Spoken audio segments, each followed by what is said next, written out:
ನಮಸ್ಕಾರ, ಶುಭೋದಯ, ಶುಭ ಮುಂಜಾನೆ ಪ್ರೀತಿಯ ವಿದ್ಯಾರ್ಥಿಗಳಿಗೆ, ಶಾಲಾ ಶಿಕ್ಷಕರಿಗೆ ಹಾಗೂ ಶಾಲಾ ಸಿಬ್ಬಂದಿ ವರ್ಗದವ್ರಿಗೆ ನಿಮ್ಮೆಲ್ಲರಿಗೂ ಇವತ್ತಿನ ವಿಜ್ಞಾನದ ತರಗತಿಗೆ ಆತ್ಮೀಯವಾದಂತಹ ಸ್ವಾಗತ ಕೋರ್ತಾ ಇರೋದು ನಾನು ನಿಮ್ಮ ವಿಜ್ಞಾನದ ಶಿಕ್ಷಕಿ ನಿಶ್ಚಿತಾ ಮಲ್ನಾಡ್.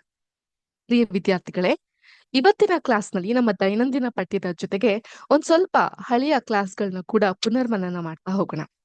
ಈಗ ಆಲ್ರೆಡಿ ನಾನು ನಿಮ್ಗೆ 2 ಕ್ಲಾಸ್ಗಳಲ್ಲಿ ನಮ್ಮ ಸುತ್ತಮುತ್ತಲಿನ ದ್ರವ್ಯಗಳು,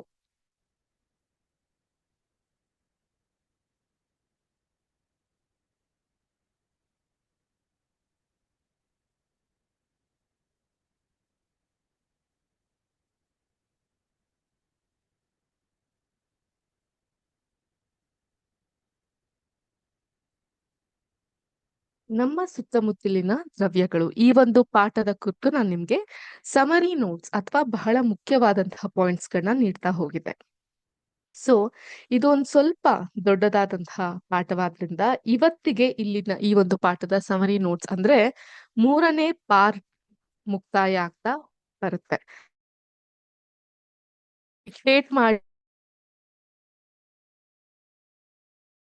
ಇಟ್ಟಿದ್ದೀನಿ, ಅದನ್ನ ನಾನು ನಿಮ್ಗೆ ಶೇರ್ ಸ್ಕ್ರೀನ್ ಮೂಲಕ ತೋರಿಸ್ತೀನಿ. ಸೊ ನೀವು ನೋಟ್ ಮಾಡ್ಕೊಂತ ಬರಬಹುದು. ಸೊ ನಿಮ್ಮ ನೋಟ್ ಪುಸ್ತಕ ಏನಿದೆ, ವಿದ್ಯಾಶಕ್ತಿಗೆ ಅಂತ ಮೀಸಲಿಟ್ಟಿರುವಂತಹ ನೋಟ್ ಪುಸ್ತಕ ಏನಿದೆ ಅಲ್ಲಿ ಈ ಸಮರಿ ನೋಟ್ಸ್ ನ ಬರಿಬಹುದು. ಲಾಸ್ಟ್ ಮಿನಿಟ್ ಪ್ರಿಪರೇಷನ್ಗೆ, ಪರೀಕ್ಷೆಗೆ ಅದು ನಿಮ್ಗೆ ಬಹಳ ಸಹಾಯಕವಾಗ್ತಾ ಬರುತ್ತೆ. ಈಗ ಆಲ್ರೆಡಿ ಜನವರಿ ತಿಂಗಳು ಅರ್ಧ ಮುಗ್ದೇ ಹೋಗ್ಬಿಟ್ಟಿದೆ. ಇನ್ನು ಅರ್ಧ ತಿಂಗಳು ಅಷ್ಟೇ ಬಾಕಿ ಇರೋದು. ಪರೀಕ್ಷೆಗಳು ಕೂಡ ಹತ್ರ ಬರ್ತಾ ಇದೆ. ಆ ಕಾರಣದಿಂದ ಬೇಗ ಬೇಗ ಇಂತಹ ಸಮರಿ ನೋಟ್ಸ್ ಗಳನ್ನ ನೋಟ್ ಮಾಡ್ಕೊಂತ ಕಲಿಯೋದು ಬಹಳ ಮುಖ್ಯ ಆಗ್ತಾ ಹೋಗುತ್ತೆ. ಸೊ ಈಗ ತಡ ಮಾಡದೆ ನಮ್ಮ ಸಮರಿ ನೋಟ್ಸ್ ನ ಪ್ರಿಪೇರ್ ಮಾಡೋಣ. ನಮ್ಮ ಸುತ್ತಮುತ್ತಲಿನ ದ್ರವ್ಯಗಳು ಈ ಒಂದು ಪಾಠದಿಂದ ಕೊಟ್ಟಿದ್ದೀನಿ. ಇವತ್ತಿನ ಕ್ಲಾಸ್ ನಲ್ಲಿ ಸುಮಾರು 16 ಪಾಯಿಂಟ್ಸ್ ಗಳಿದೆ, ಅಲ್ಲಲ್ಲ 18 ಪಾಯಿಂಟ್ಸ್ ಗಳಿದೆ. 18 ಪಾಯಿಂಟ್ಸ್ ಗಳನ್ನ ಕವರ್ ಮಾಡ್ತಾ ಹೋಗೋಣ.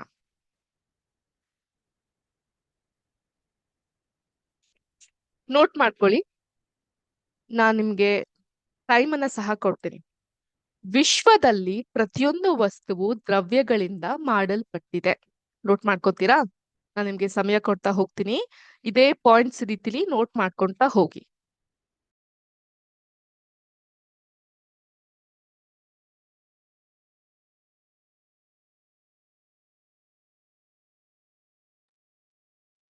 ವಿಶ್ವದಲ್ಲಿ ಪ್ರತಿಯೊಂದು ವಸ್ತುವು ದ್ರವ್ಯಗಳಿಂದ ಮಾಡಲ್ಪಟ್ಟಿದೆ. ಡನ್. ಅಕಸ್ಮಾತ್ ಎಲ್ಲಾದ್ರೂ ಫ್ಲಿಪ್ ಆಯ್ತು, ಮ್ಯಾಮ್ ಸ್ವಲ್ಪ ಫಾಸ್ಟ್ ಆಗಿ ಮೂವ್ ಮಾಡ್ಬಿಟ್ವಿ, ನಾವ್ ನೋಟ್ ಮಾಡ್ಕೊಂಡು ಆಗಿಲ್ಲ, ವಿ ಮಿಸ್ ದ ಪಾಯಿಂಟ್ ಅಂತ ಇದ್ರೆ ಪ್ಲೀಸ್ ನಮ್ಮ ಯೂಟ್ಯೂಬ್ ಚಾನಲ್ಗೆ ಲಾಗಿನ್ ಆಗಿ ಅಲ್ಲಿ ಈ ವಿಡಿಯೋ ನೀವು ಪಾಸ್ ಮಾಡ್ಕೊಂತ ನೋಟ್ ಮಾಡ್ಕೊಂತ ಹೋಗಬಹುದು. ಓಕೆ, ಸೊ ಸಮಯವನ್ನ to save the time with the best interest of time ನಾವು ಈ ರೀತಿಯಾಗಿ ನಿಮ್ಗೆ ತೋರಿಸ್ತಾ ಇದ್ದೀವಿ. 2ನೇ ಪಾಯಿಂಟ್, ಯಾವುದೇ ವಸ್ತುವು ಅವಕಾಶ ಆಕ್ರಮಿಸುವ ಮತ್ತು ದ್ರವ್ಯ ರಾಶಿಯನ್ನು ಹೊಂದಿದ್ದರೆ ಅದನ್ನು ದ್ರವ್ಯ ಎನ್ನುವರು. ಹೈಲೈಟ್ ಮಾಡ್ತೀನಿ, ಯಾವುದೇ ವಸ್ತುವು ಅವಕಾಶ ಆಕ್ರಮಿಸುವ ಮತ್ತು ದ್ರವ್ಯ ರಾಶಿಯನ್ನ ಹೊಂದಿದ್ದರೆ ಅಂತಹದ್ನ ಏನಂತ ಕರಿತೀವಿ ನಾವು? ದ್ರವ್ಯ ಅಂತ ಕರಿತೀವಿ. ಪ್ಲೀಸ್ ನೋಟ್ ಮಾಡ್ಕೊಳ್ಳಿ. ಸ್ವಲ್ಪ ಚಿಕ್ಕದ್ ಮಾಡ್ಲಾ? ನೋಟ್ ಮಾಡ್ಕೊಳ್ಳಿ. ಯಾವುದೇ ವಸ್ತುವು ಅವಕಾಶ ಆಕ್ರಮಿಸುವ ಮತ್ತು ದ್ರವ್ಯ ರಾಶಿಯನ್ನ ಹೊಂದಿದ್ದರೆ ಅದನ್ನ ದ್ರವ್ಯ ಅಂತ ಕರಿತೀವಿ.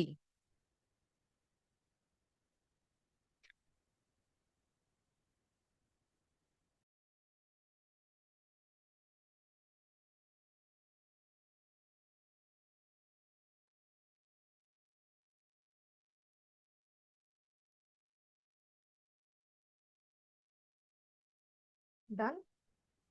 ನೆಕ್ಸ್ಟ್, ಗಾಳಿ, ಭೂಮಿ, ಬೆಂಕಿ, ಆಕಾಶ ಮತ್ತು ನೀರನ್ನ ಏನಂತ ಕರಿತೀವಿ? ಪಂಚಭೂತಗಳು ಅಂತ ಕರಿತೀವಿ. ಏನಂತ ಕರಿತೀವಿ? ಪಂಚಭೂತಗಳು ಅಂತ ಕರಿತೀವಿ. ಏನನ್ನ?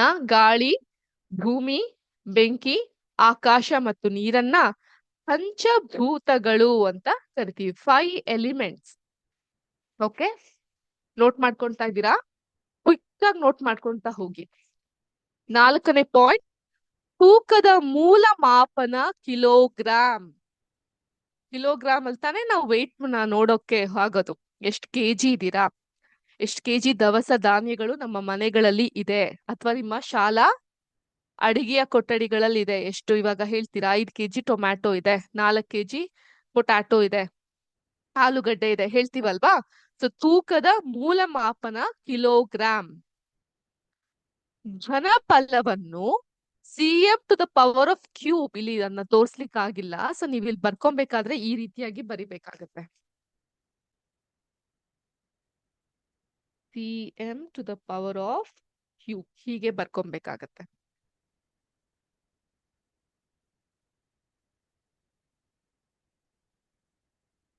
ಘನ ಫಲವನ್ನು CM⁴ ನಿಂದ ವ್ಯಕ್ತಪಡಿಸುತ್ತೇವೆ. Please note down.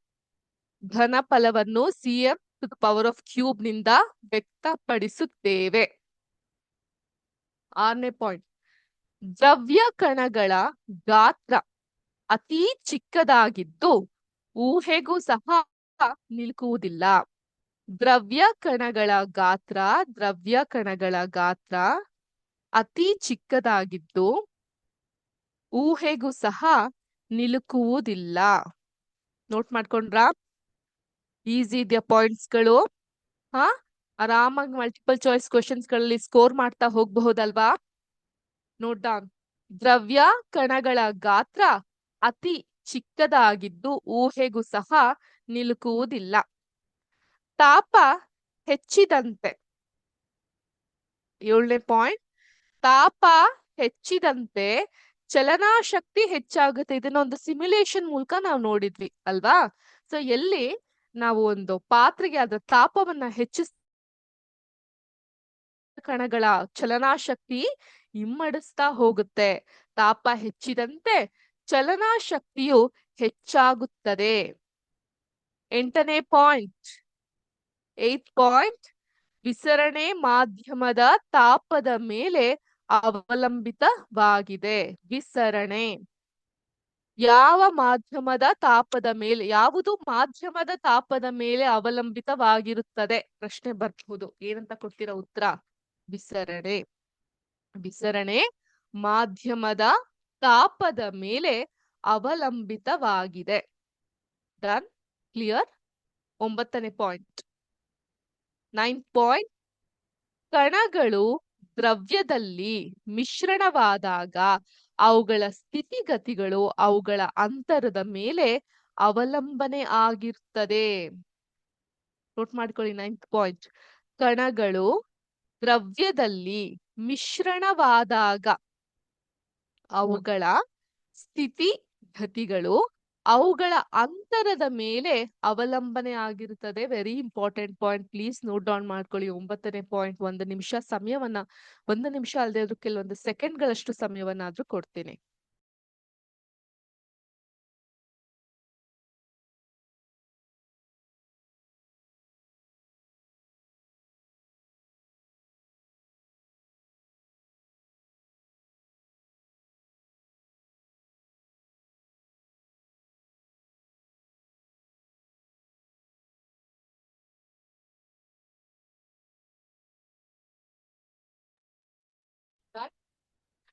ಹತ್ತನೇ ಪಾಯಿಂಟ್, ಘನ, ದ್ರವ ಮತ್ತು ಅನಿಲ ದ್ರವ್ಯದ 3 ಸ್ಥಿತಿಗಳು. ದ್ರವ್ಯದ 3 ಸ್ಥಿತಿಗಳು ಯಾವುವು? ಘನ, ದ್ರವ ಮತ್ತು ಅನಿಲ. 10th point. ಇನ್ನೊಂದು 8 ಪಾಯಿಂಟ್ ಇದೆ ಮಕ್ಕಳೇ. ಪ್ಲೀಸ್ ಬೇಗ ಬೇಗ ನೋಟ್ ಮಾಡ್ಕೊಳ್ತಾ ಬನ್ನಿ.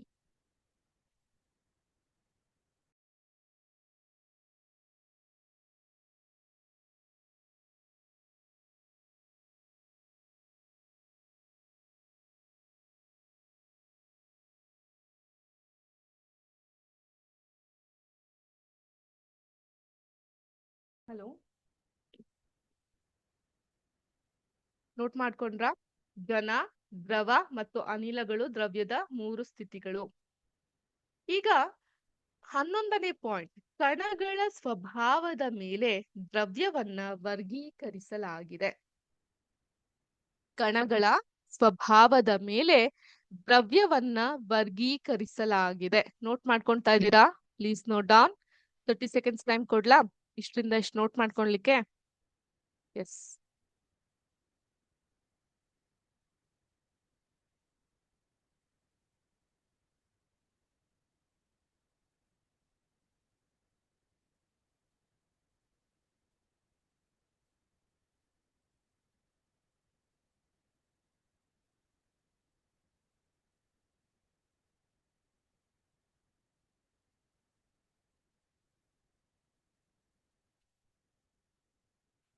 ಡನ್ ಆಯ್ತಾ? ಇಷ್ಟು ಪಾಯಿಂಟ್ಸ್ ನೋಟ್ ಆಯ್ತಾ?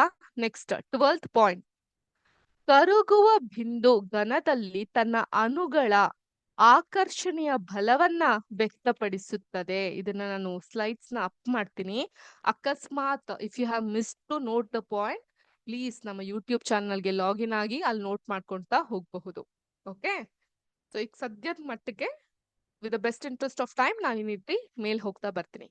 ಕರಗುವ ಬಿಂದು ಘನದಲ್ಲಿ ತನ್ನ ಅಣುಗಳ ಆಕರ್ಷಣೆಯ ಬಲವನ್ನು ವ್ಯಕ್ತಪಡಿಸುತ್ತದೆ. ನೋಟ್ ಮಾಡ್ಕೊಂತಾ ಇದ್ದೀರಾ? ಕರಗುವ ಬಿಂದು ಘನದಲ್ಲಿ ತನ್ನ ಅಣುಗಳ ಆಕರ್ಷಣೆಯ ಬಲವನ್ನ ವ್ಯಕ್ತಪಡಿಸುತ್ತದೆ.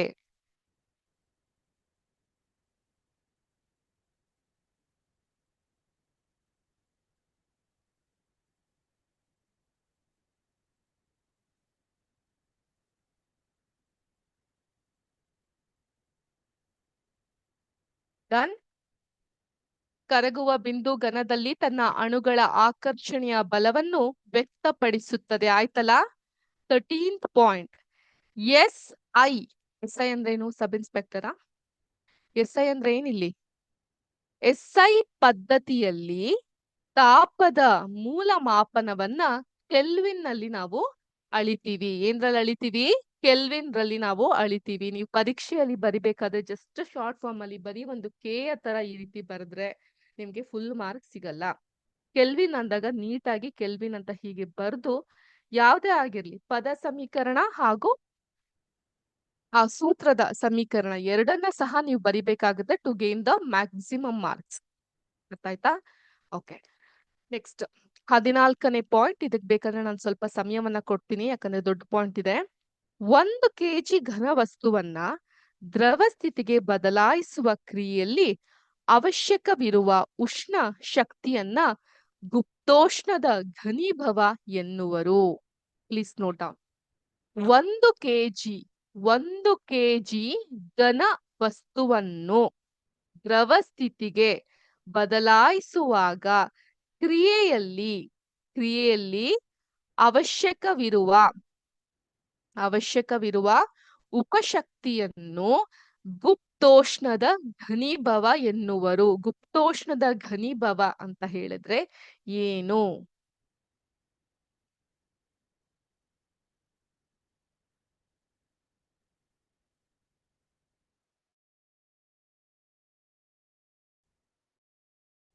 ಡನ್. 1 kg ಘನವಸ್ತುವನ್ನ ದ್ರವ ಸ್ಥಿತಿಗೆ ಬದಲಾಯಿಸುವ ಕ್ರಿಯೆಯಲ್ಲಿ ಅವಶ್ಯಕವಿರುವಂತಹ ಉಪಶಕ್ತಿಯನ್ನ ಏನಂತಾರೆ? ಗುಪ್ತೋಷ್ಣ. ಗುಪ್ತವಾಗಿರುವಂತಹ ಉಷ್ಣ. ಇಟ್ ಇಸ್ ಹಿಡನ್ ಅಲ್ವಾ? ಗುಪ್ತೋಷ್ಣದ ಘನೀಭವ ಅಂತ ಕರಿಕೊಂಡ್ರಾ?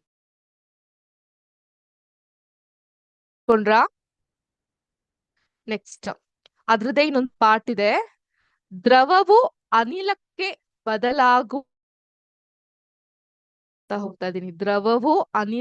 ಬದಲಾಗುವ ಉಷ್ಣವನ್ನು ಆ ವಸ್ತುವಿನ ಕುದಿಯುವ ಬಿಂದು ಎನ್ನುವರು. Boiling point. ಇಲ್ಲಿ ಏನಾಗಿರುತ್ತೆ? ಸಾಲಿಡ್ ನ ಲಿಕ್ವಿಡ್ ಕನ್ವರ್ಟ್ ಮಾಡುವಂತಹ ಸಂದರ್ಭದಲ್ಲಿ, ಘನವಸ್ತುವನ್ನ ದ್ರವ ಸ್ಥಿತಿಗೆ ಬದಲಾಯಿಸುವಂತಹ ಸಂದರ್ಭದಲ್ಲಿ ಉಂಟಾಗುವಂತಹ ಉಷ್ಣ ಶಕ್ತಿಯನ್ನ ಗುಪ್ತೋಷ್ಣ ಅಂತ ಕರೀತಾರೆ. ಅಲ್ಲಿ ಉಂಟಾಗುವಂತಹ ಉಷ್ಣ ಶಕ್ತಿಯನ್ನ ಏನಂತೀವಿ? ಗುಪ್ತೋಷ್ಣ ಅಂತ ಹೇಳ್ತೀವಿ. ಅದೇ ರೀತಿ ಈ ದ್ರವ ಏನಿದೆ, ಲಿಕ್ವಿಡ್ ಏನಿದೆ, ಅದನ್ನ ಅನಿಲ ಗ್ಯಾಶಿಯಸ್ಗೆ ಕನ್ವರ್ಟ್ ಮಾಡ್ಬೇಕಾದ್ರೆ ಉಷ್ಣವನ್ನ ಆ ವಸ್ತುವಿನ ಕುದಿಯುವ ಬಿಂದು, ಬಾಯ್ಲಿಂಗ್ ಪಾಯಿಂಟ್ ಅಂತ ನಾವು ಕರಿತೀವಿ. ಫಾರ್ ಎಕ್ಸಾಂಪಲ್, ಒಂದು ಐಸ್ ಕ್ಯೂಬ್, ಮಂಜಿನ ಗಡ್ಡೆಯನ್ನ ತೆಗೆದುಕೊಳ್ಳಿ. ಹೇಗಿದೆ ಅದು? ಯಾವ ರೂಪದಲ್ಲಿರುತ್ತೆ? ಘನನ, ದ್ರವನ, ಅನಿಲನ? ಘನದಲ್ಲಿ ಇರುವಂತಹ ಮಂಜಿನ ಗಡ್ಡೆಯನ್ನ ನೀವು ಕಾಯಿಸಿ ಬಿಸಿ ಮಾಡ್ಬೇಕಾದ್ರೆ ಅದು ನೀರಾಗಿ ಪರಿವರ್ತನೆಗೊಳ್ಳುವಂತಹ ಆ ಸಂದರ್ಭದಲ್ಲಿ ಆ ಉಷ್ಣತೆ ಏನ್ ತೆಗೆದುಕೊಳ್ಳುತ್ತಲ್ಲ ಅದನ್ನ ನಾವು ಗುಪ್ತೋಷ್ಣದ ಘನೀಭವ ಅಂತ ಕರಿತೀವಿ. ಅದೇ ನೀರಾದ ನಂತರ ಕುದಿಲಿಕ್ಕೆ ಶುರು ಆಗುತ್ತೆ. ಕುದಿದು ಅದು ವೇಪರ್, ಅನಿಲ ಆಗ್ಲಿಕ್ಕೆ ಶುರು ಆಗುತ್ತೆ. ಸೊ ಅಂತ ಸಂದರ್ಭದಲ್ಲಿ ಅದನ್ನ ನಾವು ಕುದಿಯುವ ಬಿಂದು, ಬಾಯ್ಲಿಂಗ್ ಪಾಯಿಂಟ್ ಅಂತ ಕರಿತೀವಿ. ಕ್ಲಿಯರ್? ಓಕೆ. 15ನೇ ಪಾಯಿಂಟ್. ದ್ರವದಿಂದ ಹಬೆಯನ್ನಾಗಿ ಪರಿವರ್ತಿಸುವ ಕ್ರಿಯೆಗೆ ಅನ್ವಯವಾಗುವ ತಾಪಕ್ಕೆ ಆವಿಯಾಗುವಿಕೆ ಅಂತ ಹೇಳ್ತಾರೆ. ಆವಿಯಾಗೋದ್ರ ಬಗ್ಗೆ ಕೇಳಿದಿರಲ್ವಾ? ನೀರನ್ನ ಆಚೆ ಬಿಸಿಲಲ್ಲಿ ಇಟ್ಟಾಗ ಅದು ಆವಿಯಾಗಿ ಹೋಗುತ್ತೆ, ಸ್ಟೀಮ್ ವೇಪರ್ ಆಗಿ ಹೋಗ್ಬಿಡುತ್ತೆ ಅಂತ ಕರಿತೀವಿ. ಸೊ ಈಗ ಈ ದ್ರವ ಹಬೆಯನ್ನಾಗಿ ಪರಿವರ್ತಿಸುವ ಕ್ರಿಯೆಗೆ ಅನ್ವಯವಾಗುವ ತಾಪಕ್ಕೆ ಆವಿಯಾಗುವಿಕೆ ಅಂತ ಕರೀತಾರೆ. ಏನಂತ ಕರೀತಾರೆ? ಆವಿಯಾಗುವಿಕೆ ಅಂತ ಕರೀತಾರೆ. 16th ಪಾಯಿಂಟ್, ಅತಿ ಸಣ್ಣ ಕಣಗಳಿಂದ ದ್ರವ್ಯವು ಮಾಡಲ್ಪಟ್ಟಿದೆ. ದ್ರವ್ಯ ಏನ್ರಿಂದ ಮಾಡಲ್ಪಟ್ಟಿದೆ? ಅತಿ ಸಣ್ಣದಾದಂತಹ ಕಣಗಳಿಂದ ದ್ರವ್ಯ ಮಾಡಲ್ಪಟ್ಟಿದೆ. 17ನೇ ಪಾಯಿಂಟ್, ಇದ್ ನೋಟ್ ಮಾಡ್ಕೊಂಡ್ರ? ಅತಿ ಸಣ್ಣ ಕಣಗಳಿಂದ ದ್ರವ್ಯವು ಮಾಡಲ್ಪಟ್ಟಿದೆ. Please note down.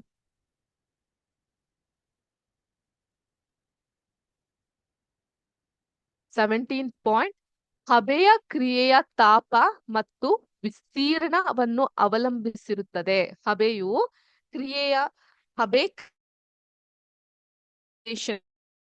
ತಾಪ ಟೆಂಪರೇಚರ್ ಮತ್ತು ವಿಸ್ತೀರ್ಣ ಸುತ್ತಳತೆಯನ್ನ ಅವಲಂಬಿಸಿರುತ್ತದೆ.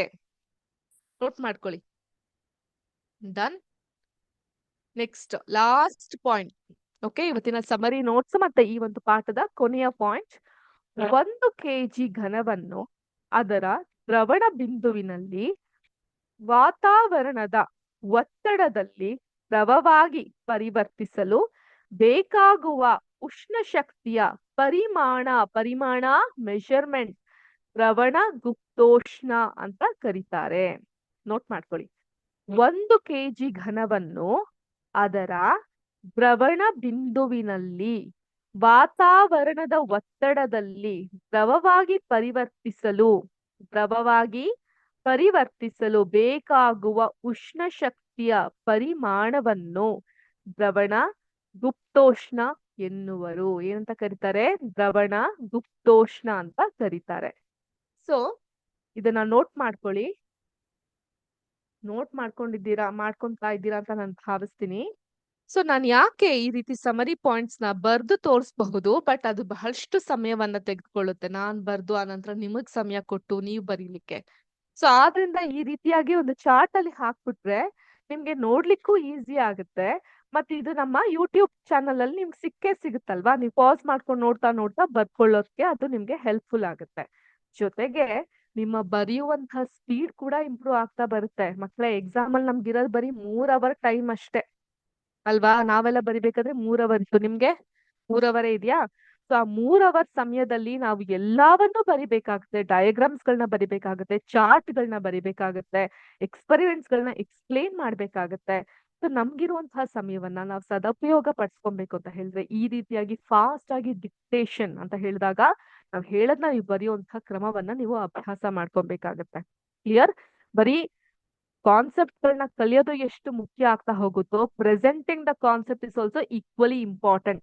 ಅದರಲ್ಲಿ ವೇಗವಾಗಿ ಶುದ್ಧವಾದಂತಹ ಬರವಣಿಗೆ, ಒಳ್ಳೆಯ ಹ್ಯಾಂಡ್ ರೈಟಿಂಗ್ ಅಲ್ಲಿ ಬರೆಯೋದು ಬಹಳ ಮುಖ್ಯ ಆಗ್ತಾ ಹೋಗುತ್ತೆ. ಸೊ ಅದು ನಿಮ್ಗೆ ಈ ತರ ಬರೆಯೋದ್ರಿಂದ ಹೆಲ್ಪ್ಫುಲ್ ಆಗುತ್ತೆ ಅಂತ ಹೇಳ್ತಾ ಇಲ್ಲಿಗೆ ಇವತ್ತಿನ ಸಮರಿ ನೋಟ್ಸ್ ನ 18 ಪಾಯಿಂಟ್ಸ್ ನ ನಾನು ಕವರ್ ಮಾಡಿದ್ದೀನಿ. ಯಾವ್ದಾದ್ರು ಪಾಯಿಂಟ್ ಮೇಡಮ್ ಮಿಸ್ ಆಯ್ತು, ನಾನು ಕಂಪ್ಲೀಟ್ ಮಾಡಕ್ ಆಗಿಲ್ಲ. ಈಗ ಎಷ್ಟು ಜನ ಕಂಪ್ಲೀಟ್ ಮಾಡಿದ್ರಿ ನಾನು ಡಿಕ್ಲೇರ್ ಮಾಡ್ತಿದ್ದಂಗೆ ಪಾಯಿಂಟ್ಸ್ ನ?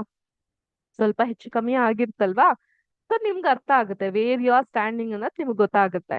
ಸೊ ಯಾರ್ಯಾರು ಕಂಪ್ಲೀಟ್ ಮಾಡಕ್ ಆಗಿಲ್ಲ ಪಾಯಿಂಟ್ಸ್ ನ ಪ್ಲೀಸ್ ನಮ್ ಯೂಟ್ಯೂಬ್ ಚಾನಲ್ ಲಾಗಿನ್ ಆಗಿ ಅಲ್ಲಿ ನೀವು ನೋಡಿ ಕಂಪ್ಲೀಟ್ ಮಾಡಬಹುದು ಅಂತ ಹೇಳ್ತಾ ಸ್ಟಾಪ್ ಶೇರಿಂಗ್. ಸೊ ಆದಷ್ಟು ನೋಟ್ ಮಾಡ್ಕೊಂಡಿದ್ದೀರಾ ಅಂತ ನಾನು ಭಾವಿಸ್ತೀನಿ. ಹೆಲ್ಪ್ಫುಲ್ ಆಗ್ತಾ ಇದೆಯಾ? ಸೊ ನಿಮ್ಮ ಅನಿಸಿಕೆ ಅಭಿಪ್ರಾಯಗಳನ್ನ ದಯವಿಟ್ಟು ನಮ್ಗೆ ತಿಳಿಸಿ. ನಾವು ಕೂಡ ಇಂಪ್ರೂವೈಸ್ ಮಾಡ್ಕೊಳ್ಲಿಕ್ಕೆ ಇದು ಬಹಳ ಸಹಾಯಕವಾಗಿ ಇರುತ್ತೆ ಅಂತ ಹೇಳ್ತಾ ಈಗ let's quickly jump into today's chapter. ಎಲ್ಲರೂ ತೆಗಿರಿ ಚಾಪ್ಟರ್. ಯಾವ್ದು ಮಾಡ್ತಾ ಇದ್ದಿದ್ ನಾವು? ಜೀವದ ಮೂಲ ಘಟಕ.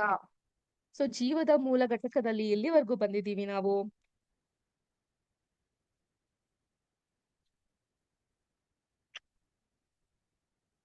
ಎಂಡೋಪ್ಲಾಸ್ಮಿಕ್ ರೆಟಿಕ್ಯುಲಮ್ ಇಂದ ನಾವು ಶುರು ಮಾಡ್ಬೇಕು ಇವತ್ತಿನ ಕ್ಲಾಸ್ನ. ಹೌದಾ? ಗೊತ್ತಿಲ್ಲ ಮೇಡಮ್, ಹೋದ್ ಕ್ಲಾಸ್ ನಮ್ಗಿರ್ಲಿಲ್ಲ, ರಜಾ ಇತ್ತು ಹಬ್ಬಕ್ಕೆ, ಹಾಗಾಗಿ ನಾವು ಮರ್ತು ಬಿಟ್ಟಿದೀವಿ. ಹೌದಾ? ಇಲ್ಲ ಮೇಡಮ್, ನಾವು ಪ್ರೆಸೆಂಟ್ ಆಗೇ ಇರ್ತೀವಿ. ಜೀವದ ಮೂಲ ಘಟಕ ಮೇಲ್ ಹೋಗಿದೆ, ಸ್ವಲ್ಪ ಕೆಳಗಡೆ ತರೋಣ. ನಮ್ಮ ಜೀವದ ಮೂಲ ಘಟಕ ಯಾವುದು? ಜೀವಕೋಶ. ಜೀವಕೋಶವನ್ನ ಅಣುವಿನಾಗಿ ಅದರ ಒಂದೊಂದು ಭಾಗವನ್ನು ಕೂಡ ನಾವು ಅರ್ಥ ಮಾಡ್ಕೊಳ್ಳುವಂತಹ ಪ್ರಯತ್ನದಲ್ಲಿ ಇದ್ದೀವಿ. ಅದೇ ನಿಟ್ಟಿನಲ್ಲಿ ನಾವು ಕಣದ ಅಂಗಗಳ ಬಗ್ಗೆ, ಕೋಶ ದ್ರವ್ಯಗಳ ಬಗ್ಗೆ ತಿಳ್ಕೊಂತಾ ಹೋದ್ವಿ. ಈಗ ಕ್ಷಮೆ ಇರ್ಲಿ, ಸಾರಿ. ಈಗ ನಾವು ಮುಂದುವರಿತಾ ಕೋಶ ಕೇಂದ್ರದಲ್ಲಿ ಇರುವಂತಹ, ಕೋಶ ಕೇಂದ್ರ ಅಂದ್ರೆ ನ್ಯೂಕ್ಲಿಯಸ್ ನಲ್ಲಿ ಇರುವಂತಹ ಕೋಶ ದ್ರವ್ಯ ಸೈಟೋಪ್ಲಾಸಂ ಹಾಗೂ ಕಣದ ಅಂಗಗಳ ಕುರಿತು ಕಲ್ತ್ವಿ. ಈಗ ಅದನ್ನೇ ಮುಂದುವರಿಸ್ತಾ ಎಂಡೋಪ್ಲಾಸ್ಮಿಕ್ ರೆಟಿಕ್ಯುಲಮ್, ಇದನ್ನ ER ಅಂತ ಕರೀತಾರೆ. ಈಗ ನೀವು ದೊಡ್ಡ ದೊಡ್ಡ ಆಸ್ಪತ್ರೆಗೆ, ನಾನು ಕ್ಲಿನಿಕ್ಗಳು ಹೇಳ್ತಾ ಇಲ್ಲ, ತುಂಬಾ ದೊಡ್ಡ ದೊಡ್ಡ ಆಸ್ಪತ್ರೆಗಳಿಗೆ ಹೋದಾಗ ಎಂಡೋಪ್ಲಾಸ್ಮಿಕ್ ಸರ್ಜರಿ ಮಾಡ್ಲಿಕ್ಕೆ ಅಂತಾನೆ ಒಂದು ಸಪರೇಟ್ ಆದಂತಹ ಕೊಠಡಿಗಳಿರುತ್ತೆ. ಸೊ ಏನಿದು ಎಂಡೋಪ್ಲಾಸ್ಮಿಕ್ ರೆಟಿಕ್ಯುಲಮ್?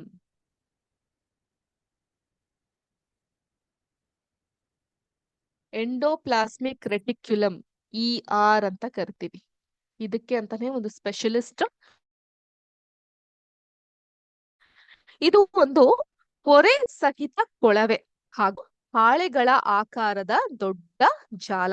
ಇದು ಉದ್ದನೆಯ ಕೊಳವೆಯಂತೆ ಅಥವಾ ದುಂಡಾದ ಅಥವಾ ಆಯತಾಕಾರದ ಚೀಲಗಳಂತೆ ಕಾಣುತ್ತೆ. ಆವರಿಸಿದಂತಹ ಪೊರೆಯ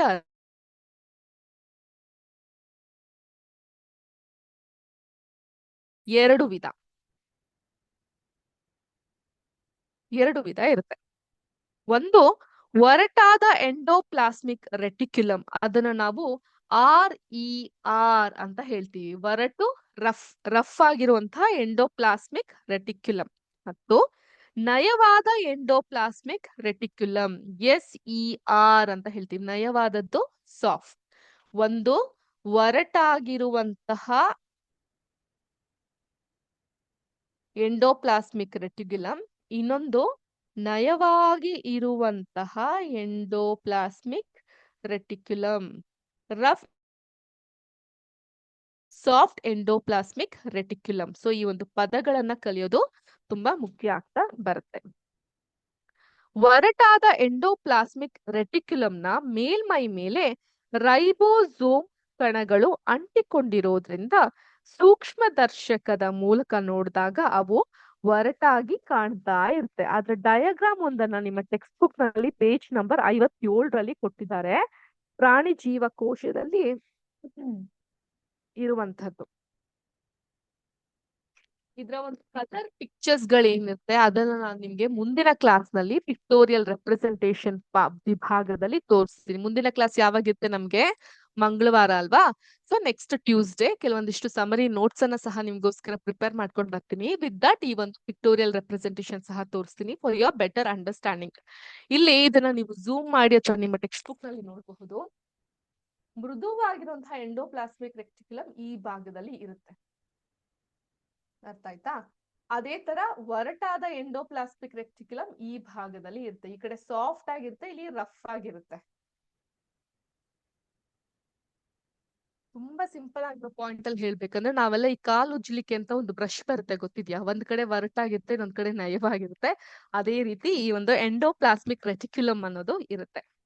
ಇಲ್ಲಿ ರೈಬೋಸೋಮ್ಗಳು ಎಲ್ಲಾ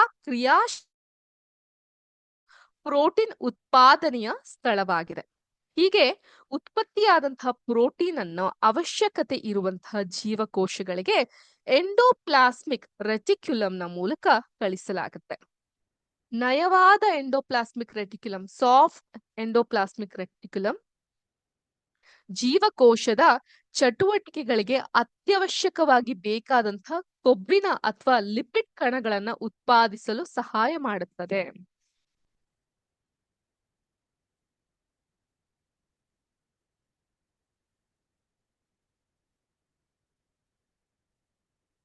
ಈಗ ಸಾಮಾನ್ಯವಾಗಿ ನಮ್ಗೊಂದು ಹುಷಾರಿಲ್ಲದೆ ಇದ್ದಾಗ ಅಥವಾ ತುಂಬಾ ಸುಸ್ತಾಗಿದ್ದಾಗ ಒಂದು ಬ್ಲಡ್ ಟೆಸ್ಟ್ ಮತ್ತೆ ಯೂರಿನ್ ಟೆಸ್ಟ್ ಮಾಡಿಸ್ಲಿಕ್ಕೆ ಹೇಳ್ತಾರೆ. ರಕ್ತ ಪರೀಕ್ಷೆ, ಮೂತ್ರ ಪರೀಕ್ಷೆಯನ್ನ ಮಾಡಿಸ್ಲಿಕ್ಕೆ ಹೇಳ್ತಾರೆ. ಸೊ ನೀವು ಆ ರಕ್ತ ಮತ್ತೆ ಮೂತ್ರ ಪರೀಕ್ಷೆನ ಮಾಡಿಸಿದಾಗ ನಿಮ್ಗೆ ಒಂದು ಪ್ರೊಫೈಲ್ ಬರುತ್ತೆ, ಒಂದು ರಿಪೋರ್ಟ್ ಬರುತ್ತಲ್ವಾ? ಆ ರಿಪೋರ್ಟ್ ನಲ್ಲಿ ಬಹಳ ಸ್ಪಷ್ಟವಾಗಿ ಲಿಪಿಡ್ ಪ್ರೊಫೈಲ್ ಅಂತ ಇರುತ್ತೆ. ಸೊ ಲಿಪಿಡ್ ಟೆಸ್ಟ್ ಇದೆ, ಸಕ್ಕರೆ ಅಂಶ ಎಷ್ಟಿದೆ, ಅಥವಾ ಕೊಬ್ಬಿನ ಅಂಶ ಎಷ್ಟಿದೆ, ಇವೆಲ್ಲ ನಮ್ಗೆ ತಿಳಿತಾ ಬರುತ್ತೆ. ನಮ್ಗೆ ಜನರಲ್ ಆಗಿ ನಾವು ಲೇ ಮ್ಯಾನ್ ನೋಡಿದಾಗ ಗೊತ್ತಾಗುತ್ತೆ. ಅದನ್ನೇ ವೈದ್ಯರ ಹತ್ರ ಪರೀಕ್ಷೆಗೆ ಕೊಟ್ಟಾಗ ಅವ್ರು ಅದನ್ನ ಪರಿಶೀಲಿಸಿ ನಮ್ಮ ದೇಹದ ಸ್ಥಿತಿಗತಿಗಳನ್ನ ನಮ್ಗೆ ಬಹಳ ಚೊಕ್ಕವಾಗಿ ಹೇಳುವಂತಹ ಪ್ರಯತ್ನವನ್ನ ಮಾಡ್ತಾರೆ. ಹೌದಾ ಇಲ್ವಾ? ಹೌದಲ್ವಾ? ಸೊ ಹಂಗಾದ್ರೆ ಈ ಲಿಪಿಡ್ ಟೆಸ್ಟ್ ಅನ್ನೋದ್ರ ಬಗ್ಗೆ ನೀವು ಕೇಳಿರ್ತೀರಾ ಅಥವಾ ಅದ್ರ ಬಗ್ಗೆ ತಿಳ್ಕೊಂಡಿರ್ತೀರ, ಅಥವಾ ಮನೇಲಿ ಯಾವ್ದು ಹಿರಿಯರು ಹುಷಾರಿಲ್ಲದೆ ಇದ್ದಾಗ ಅವರ ರಿಪೋರ್ಟ್ಸ್ ಗಳನ್ನ ನೋಡಿದಾಗ ಅದ್ರ ಲಿಪಿಡ್ ಟೆಸ್ಟ್ ಅನ್ನೋದು ಇರುತ್ತೆ. ಲಿಪಿಡ್ ಅಂತ ಹೇಳಿದ್ರೆ ಏನು? ಅದು ಕೊಬ್ಬಿನ ಕಣಗಳು. ಅವುಗಳನ್ನ ಉತ್ಪಾದನೆ ಮಾಡ್ಲಿಕ್ಕೆ ಈ ಒಂದು ಸಾಫ್ಟ್ ಎಂಡೋಪ್ಲಾಸ್ಮಿಕ್ ರೆಟಿಕ್ಯುಲಮ್, ನಯವಾಗಿರುವಂತಹ ಎಂಡೋಪ್ಲಾಸ್ಮಿಕ್ ರೆಟಿಕ್ಯುಲಮ್ ಸಹಾಯಕವಾಗ್ತಾ ಬರುತ್ತೆ. ಅರ್ಥ ಆಯ್ತಾ? ಇವುಗಳಲ್ಲಿ ಕೆಲವು ಪ್ರೋಟೀನ್ ಮತ್ತು ಲಿಪಿಡ್ಗಳು ಕೋಶ ಪೊರೆಯ ನಿರ್ಮಾಣದಲ್ಲಿ ನೆರವಾಗುತ್ತೆ.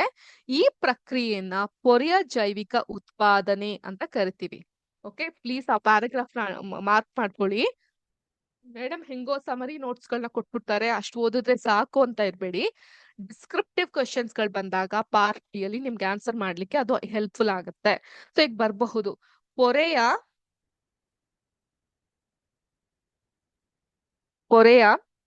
ಜೈವಿಕ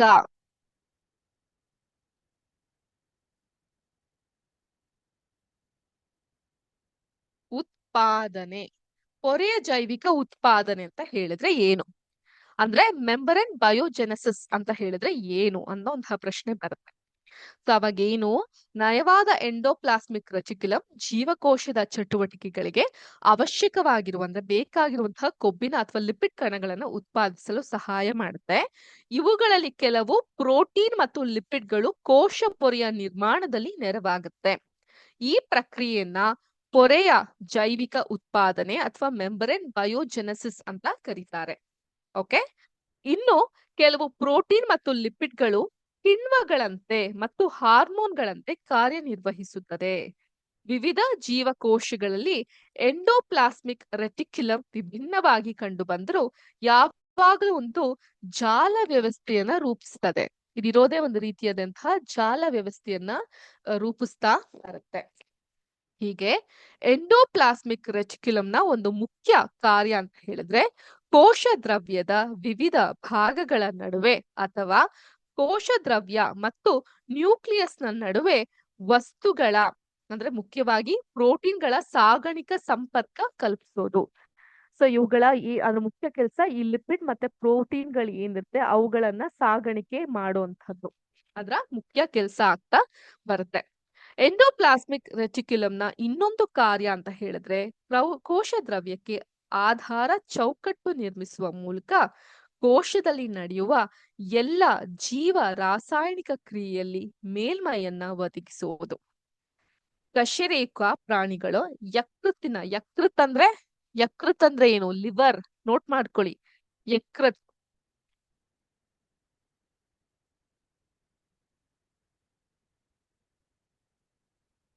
ಲಿವರ್. ಕಶೇರುಕ ಪ್ರಾಣಿಗಳ ಯಕೃತ್ತಿನ ಜೀವಕೋಶಗಳಲ್ಲಿ ಕಂಡುಬರುವ ನಯವಾದ ಎಂಡೋಪ್ಲಾಸ್ಮಿಕ್ ರೆಟಿಕ್ಯುಲಮ್ನ ಅನೇಕ ವಿಷವಸ್ತುಗಳು ಅಂದ್ರೆ ಟಾಕ್ಸಿಕೆಂಟ್ಸ್ ಮತ್ತು ಔಷಧಗಳ ನಂಜನ್ನ ನಿವಾರಿಸಿ ದುರ್ಬಲಗೊಳಿಸುವಲ್ಲಿ ನಿರ್ಣಾಯಕ ಪಾತ್ರ ವಹಿಸುತ್ತದೆ. ಸೊ ನಮ್ಮ ದೇಹದಲ್ಲಿ ಇರುವಂತಹ ಟಾಕ್ಸಿಕೆನ್ಸ್ ಗಳನ್ನ ಅವುಗಳ ನಂಜನ್ನ ನಿಷ್ಕ್ರಿಯಗೊಳಿಸ್ಲಿಕ್ಕೆ ಇದು ಬಹಳ ಮುಖ್ಯವಾದಂತಹ ಒಂದು ಕೆಲಸವನ್ನ ಮಾಡುತ್ತೆ. ಆಗ್ಲೇ ನೀವು ನೋಡಿದ್ದು ಪ್ರಾಣಿಗಳ ಜೀವಕೋಶ. ಇನ್ನು ಸಸ್ಯಗಳ ಜೀವಕೋಶಗಳಲ್ಲೂ ಕೂಡ ಇದೇ ರೀತಿ ಒರಟಾದ ಎಂಡೋಪ್ಲಾಸ್ಮಿಕ್ ರೆಟಿಕ್ಯುಲಮ್ ಹಾಗೆ ನಯವಾದ ಎಂಡೋಪ್ಲಾಸ್ಮಿಕ್ ರೆಟಿಕ್ಯುಲಮ್ನ ನಾವು ಕಾಣ್ತಾ ಹೋಗಬಹುದು. ಸೊ ಇದ್ರಗಳ ಚಿತ್ರಗಳನ್ನ ನಾನು ನಿಮ್ಗೆ ಈಗ ಸಮಯದ ಅಭಾವ ಇರೋದ್ರಿಂದ ಮುಂದಿನ ಕ್ಲಾಸ್ ನಲ್ಲಿ ಇದ್ರ ಪಿಕ್ಚರ್ಸ್ ಗಳನ್ನ ನಾನು ನಿಮ್ಗೆ ತೋರಿಸುವಂತಹ ಪ್ರಯತ್ನವನ್ನ ಮಾಡ್ತೀನಿ. ಜೊತೆಗೆ ಗಾಲ್ಕಿ ಸಂಕೀರ್ಣ ಅಂತ ಹೇಳಿದ್ರೆ ಏನು ಅನ್ನೋದನ್ನ ಕೂಡ ನಾವು ತಿಳ್ಕೊಳ್ತಾ ಹೋಗೋಣ. ಸೊ ಇಲ್ಲಿ ನಿಮ್ಗೆ ಬೇಸಿಕ್ಸ್ ಗಳು ಹೇಳ್ಕೊಟ್ಟಿರೋದ್ರಿಂದ ಇದು ತುಂಬಾ ದೊಡ್ಡದಾದಂತಹ ಟಾಪಿಕ್ ಮಕ್ಕಳೇ. ಎಂಡೋಪ್ಲಾಸ್ಮಿಕ್ ರೆಟಿಕ್ಯುಲಮ್ ಅನ್ನೋದ್ರ ಬಗ್ಗೆ ಮತ್ತೆ ಈ ಒಂದು ಕಾರ್ಯವೈಖರಿ ಸರಿಯಾಗಿ ಆಗದೆ ಇದ್ದಾಗ ಉಂಟಾಗುವಂತಹ ಕಾಯಿಲೆಗಳು ಬಹಳಷ್ಟು ಇರುತ್ತೆ. ಸೊ ಅದ್ ಹೇಳ್ತಾರಲ್ಲ, ನಮ್ಮ ದೇಹದ ಸಂಪೂರ್ಣ ಆರೋಗ್ಯ ನಿಂತಿರೋದೇ ಉದರದ ಮೇಲೆ, ಅಂದ್ರೆ ನಮ್ಮ ಹೊಟ್ಟೆಯ ಮೇಲೆ ಅಂತ ಅಂದ್ಬಿಟ್ಟು. ಆ ರೀತಿಯಾಗಿ ಇದು ಬಹಳ ಮುಖ್ಯವಾದ ಅಂಗ. ಇವುಗಳ ಕುರಿತು ಒಂದು ಸಂಕ್ಷಿಪ್ತವಾದಂತಹ ನೋಟವನ್ನ ಇವತ್ತಿನ ಕ್ಲಾಸ್‌ನಲ್ಲಿ ಕೊಡುವಂತಹ ಪ್ರಯತ್ನವನ್ನ ನಿಮ್ಗೆ ಸಿಲೆಬಸ್‌ನಲ್ಲಿ ಕೊಟ್ಟಿದ್ದಾರೆ. ಇನ್ ಡೆಪ್ತ್ ಅನ್ನ ನೀವು ಮುಂದಿನ ಕ್ಲಾಸ್‌ಗಳಲ್ಲಿ ತಿಳ್ಕೊಂತಾ ಹೋಗ್ಬಹುದು. ಅದೇ ರೀತಿ ಗಾಲ್ಕಿ ಸಂಕೀರ್ಣದ ಬಗ್ಗೆ ಮುಂದಿನ ಕ್ಲಾಸ್‌ನಲ್ಲಿ ತಿಳ್ಕೊಳ್ಳೋಣ ಅಂತ ಹೇಳ್ತಾ, ಇಲ್ಲಿಗೆ ಇವತ್ತಿನ ಕ್ಲಾಸನ್ನ ಮುಗಿಸುವಂತಹ ಸಮಯವಾಗಿದೆ. ಎಲ್ಲಾರ್ಗೂ ಶುಭ ದಿನ. ಜೈ ಹಿಂದ್, ಜೈ ಕರ್ನಾಟಕ ಮಾತೆ, ಜೈ ವಿದ್ಯಾಶಕ್ತಿ. ನಮಸ್ಕಾರ.